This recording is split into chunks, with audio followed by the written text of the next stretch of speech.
मुखेड येथील सुप्रसिद्ध आद्या डायग्नोस्टिक सेंटरचे संचालक डॉक्टर श्रीहरी बुडगेमवार यांना आरोग्य सेवेबद्दल दैनिक चालू वार्ताकडून नुकतंच समाजरत्न पुरस्कार मिळाला असून हा पुरस्कार कामगार नेते तथा ज्येष्ठ समाजसेवक डॉक्टर बाबा आढाव यांच्या हस्ते पुणे येथे दिनांक 14 डिसेंबर 2024 रोजी देण्यात आला आहे। समाजरत्न पुरस्कार प्राप्त डॉक्टर श्रीहरी बुडगेमवार यांच्याशी केलेली विशेष बातचीत पहा TV सह्याद्री न्यूजच्या या खास कार्यक्रमात।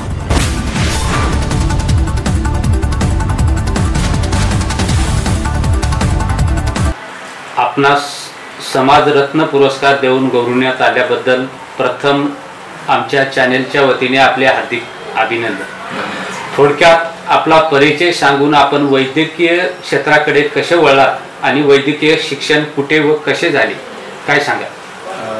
नमस्कार सर, खूप चांगला प्रश्न विचारला। मी डॉक्टर श्रीहरी राजाराम बुडगेमवार, सचिव वैद्यकीय संस्था मुखेड आणि संचालक आद्या डायग्नोस्टिक सिटी सेंटर मुखेड। मी जामचा रहिवासी असून माझं 1ली ते 4थीचं हे शिक्षण जिल्हा परिषद शाळेत जामला येथे झालं आणि 5वी ते 10वीचं शिक्षण हे नीतिनिकेतन विद्यालय जामलाच झालं आणि त्याच्यानंतर 11वी 12वीला मला 11वीला अहमदपूरला नंबर लागला होता महात्मा गांधी कॉलेजवर। बट मी घर कधी सोडून राहिलो नाही, त्यामुळे मी 11वी आणि 12वी हे जवकोट म्हणजे इथे करायचं ठरवलं आणि 11वी आणि 12वीचं शिक्षण माझं जवकोट या ठिकाणी झालं।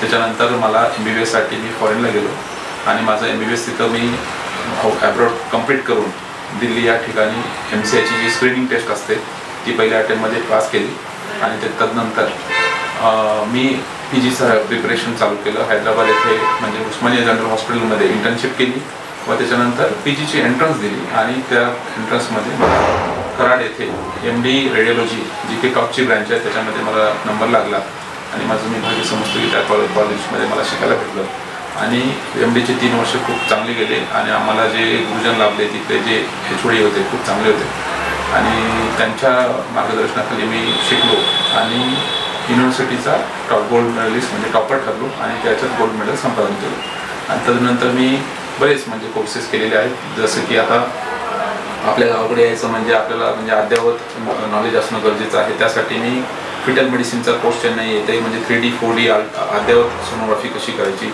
त्याच्यामध्ये फेलोशिप केलं, त्यात मी टॉप ठरलो। त्याच्यानंतर डायबिटीसमध्ये मी फेलोशिप केलेला आहे। PG diploma in medico legal system हे 2 वर्षाचा कोर्स मी पूर्ण केलेला आहे आणि आता मी सध्या LLB करत आहे। म्हणजे माझे आता 5 सेमिस्टर झालेले आहेत आणि मागच्या 3 सेमिस्टरमध्ये म्हणजे सेकंड, थर्ड आणि फोर्थ सेमिस्टरला मी कन्झिक्युटिव्ह 3 वेळा मी गोल्ड मेडल संपादन केलेलं आहे आणि मुंबई विद्यापीठात सर्वप्रथम आलेलो आहे आणि हे सगळं सांभाळत मी समाजकारण पण करत आहे।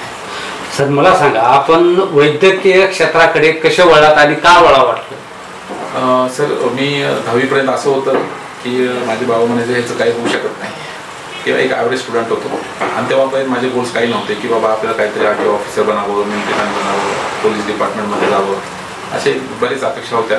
पण जेव्हा आमचे डॉक्टर दिलीप कोंबडे सर आमच्या शाळेत आले नीतिनिकेतन विद्यालय, त्यांच्या एका भाषणाने मी प्रेरित झालो आणि मला कळालं की अरे समाजामध्ये डॉक्टरांना खूप रिस्पेक्ट आहे आणि आपण पण सरांसारखं काय ते डॉक्टर बनलं पाहिजे आणि मी माझं भाग्य समजतो की म्हणजे डॉक्टर कोंबडे साहेब हे पहिले MD मेडिसिन आहेत मुखेड तालुक्याचे आणि मी त्यांच्याच गावचा त्यांच्यापासूनच प्रेरणा घेऊन मी पण MD रेडिओलॉजी झालो आणि मी पहिला MD रेडिओलॉजिस्ट मुखेड तालुक्याचा ठरलो। हे माझं मी भाग्य समजतो। या अशा पद्धतीनं मला वाटलं की बाबा आपण जर समाजाची सेवा करायची असेल, कारण डॉक्टरांना म्हणजे रुग्ण हे देव मानतात आणि एवढी चांगली म्हणजे संधी आणि आपल्याला त्यांना म्हणजे माझ्या लोकांना म्हणजे त्यांना सेवा देता येईल ह्या भावनेतून मी MD रेडिओलॉजी करायचं ठरवलं। आपण वैद्यकीय क्षेत्रात काम करताना गरजू व गरीब रुग्णांना कशा पद्धतीने सेवा केली काय सांगा? सर मी आता खूप ह्याच्यामध्ये कसं की माझं अगोदरपासून ध्येय होतं की आपण गिव्ह बॅक टू सोसायटी ही पॉलिसी मी खूप स्ट्रॉंगली बिलीव्ह करतो आणि जसं मी सांगितलं की कोंबडे सरांनी खूप मेहनत करून त्यांनी जे नाव कमवले आणि जेव्हा मी MBBS झालो, MD झालो, मी सरांना नेहमीच भेटलो आणि सरांनी मला नेहमीच म्हणजे त्यांनी खूप अप्रिशिएट केलं आणि सरांचं तर म्हणणं होतं की बाबा तू 2017ला माझं जेव्हा MD झालं तू ये आणि आपल्या जनतेची सेवा कर। तर मी काकांना एकच प्रॉमिस केलं की मला 1 वर्ष टाईम द्या आणि मी पूर्ण जे पण ॲडव्हान्स टेक्नॉलॉजी आहे ती सगळं मी शिकून येईन आणि इथेच आपल्या लोकांची सेवा करेन आणि त्याच्यामागे जो आनंद भेटतो आता मी हैदराबादला असताना मला लाखोंचा पॅकेज होता, फक्त 8 घंट्याची ड्युटी होती आणि लक्झरी लाईफ होती, ते सगळं सोडून आणि मला आता मी UKची पण एक्झाम्स तेव्हा मी क्लिअर केली होती आणि मला लंडनची ऑफर होती की जे की पॅकेज मतलब महिन्याला मला 8 लाख रुपयाचा पगार होता. ते सगळं सोडून मी गावाकडे येण्याचा निर्णय घेतला. माझे तर सिनियर म्हणजे जे एम्सला होते ते म्हणे, अरे तू डोक्यावर पडलायस, मुखेडसारख्या डोंगराळ भागात तू चाललायस, म्हणजे तू फॉरेनला होतास, दिल्लीला होतास, हैदराबादला होतास, आता तुला लंडनची ऑफर आहे, ते सगळं सोडून तू गावाकडे चाललायस, तू डोक्यावर पडलायस बोलला तो. तर मी हसलो आणि दादांना सांगितलं की दादा मी इथे राहणार, माझ्या लोकांची सेवा करणार. कारण कसं आहे, मला काय वाटतं की आपल्या एका पेशंटला म्हणजे डिजिटल एक्सरे पण होत नव्हता, एक सोनोग्राफी करायचं झालं तर नांदेडसारख्या ठिकाणी जावं लागत होतं. तर ही गोष्ट मला माहीत होती आणि मी पहिला MD तालुक्याचं झालो पाहिजे आणि माझ्या लोकांची ही सेवा करायची मला जी संधी लाभेल ह्याचं मी सोनं केलं पाहिजे हे मला माहीत होतं आणि मी त्याच्यासाठीच इथे आलो. आणि मी जेव्हा आलो तर माझ्या बच्चू म्हणजे ती 10 दिवसाचीच होती, तिच्याच नावाने मी आद्या डायग्नोस्टिक सेंटर चालू केलं. ही आद्या हे माझ्या मुलीचं नाव आहे. आणि मी जेव्हा आलो ना इथं पीक कोविडचा म्हणजे सीझन होता, म्हणजे 9 तारखेला म्हणजे 9 जुलै 2020 रोजी मी इथं सेंटरची सुरुवात केली आणि तेव्हा कोविड चालू होता आणि त्या काळामध्ये मला म्हणजे भयानक परिस्थिती होती. लोकांना म्हणजे खूप परिस्थिती अशी होती की ते नांदेडला जाऊ शकत नाहीत आणि मी योग्य वेळी इथं आलो. त्यांना प्रत्येक पेशंटला, माझ्या रुग्णांना मी डिजिटल एक्सरे, माझ्या जे पण ओळखीचे आहेत गरीब होतकरू पेशंट आहेत त्या सगळ्यांना मी डिजिटल एक्सरे मोफत करून दिलेले आहेत. त्याच्यानंतर आता आपण जवळपास 2 कोटी रुपयाच्या सोनोग्राफी आहे मागच्या 2-3 वर्षामध्ये, म्हणजे गरोदर मातेंना आपण फ्रीमध्ये करून द्यायचं चाललेलं आहे. ह्याचा माझा एकच उद्देश होता की आपण सोनोग्राफी न केल्या, त्यांनी सोनोग्राफी न केल्यामुळे त्याची काय होत होते की व्यंगनिदान किंवा व्यंगदोष म्हणजे आपण डायग्नोज करू शकत नव्हतो.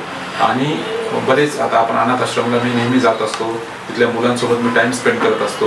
मला खूप दुःख होतं त्यांच्याकडे बघितलं की, पण मी इथं आल्यापासून आतापर्यंत एक पण अपंग बच्चू जन्माला आलेलं नाही. ते मी माझं भाग्य समजतो की मी वेळेवर निदान करू शकलो आणि माझ्या रुग्णांना मी ह्या पद्धतीने मदत करू शकलो. आणि आता CT स्कॅनचं पण आपल्याला महत्त्व आपल्याला कळालं होतं आणि आपलं मुखेड तालुक्याचं पहिलं CT स्कॅन आणण्यात पण मी यश संपादन केलेलं आहे.